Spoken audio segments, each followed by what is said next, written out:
Handicapper Steve here, handicapping the racing from Gulfstream Park here on Sunday. It is January the 29th, 2017. You can look at race number 10 from Gulfstream, but before I get on to that, remember to please follow me on Twitter at HorseRacingKid5 for more selections from racetracks across the world.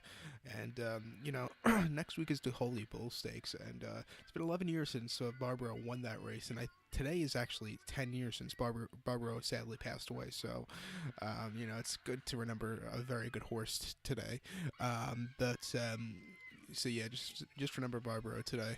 But today's 10th race from Gulfstream Park is Lounge Optional Claimer purse $59,000. It's for 4-year-olds and up, which never won $8,000 twice. The main claim starter restricted lounge race, which never won 3 races, or which have not won a race since July the 28th, or an optional claim price $6,250. We have a field of 10 horses traveling the distance of ground of 1 mile and 1/16 on the turf course.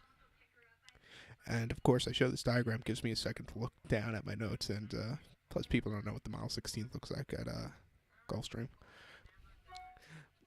And I got an email, but my top pick in this one, and just remember, note, the rail is at 84 feet, so that's the outer portion of the turf course. But my top pick in this one, I'm going to go to the rail to number 1, Blackout. I'm going to include this horse into a superfecta. I'm going to go 110-6-2, 110-6-2. But number 1, Blackout, top pick, 10-1, Jose Lascano from Marquese.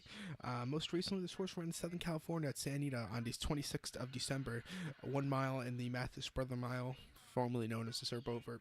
Horse finished 7 by 6.5 lengths that day and set the pace, or was stalking the pace early on, and really weakened out of it. But if you watch the horse's start, it was horrible. It might have been one of the worst starts I've ever seen of a horse. He just really bobbled at the start, almost, it just wasn't this horse's best of beginnings.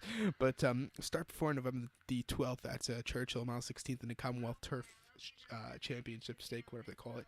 Horse finished 8th by 3 lengths, really weakened out of it, was wide, and just didn't have the best of closing kicks. And then the last time this horse faced non-stakes company came in a lounge race for $77,000 at Belmont, October the 14th, going a mile. Horse won by 3/4 length, really closing up well that day to get the victory. That was the horse's second start in the States. Before that, this horse was running in the UK, and he did well. He won his final 2 races in the UK, one at Newbury, one at Newmarket, both going respectively 7 furlongs at Newmarket, at Newbury, a mile at Newmarket. Both those were very tough races, and handicaps. There's carrying very high weight. His last one was carrying 139 pounds. He has a very big weight difference coming into the States, and I think this horse should do very well here today. So to recap my bets for race number 10 from Gulfstream, I'm going to go with the 1 horse Blackout. I'm going to go 110-6-2, 110-6-2. So good luck to all, and follow me on Twitter at HorseRacingKid5. Good luck, everybody.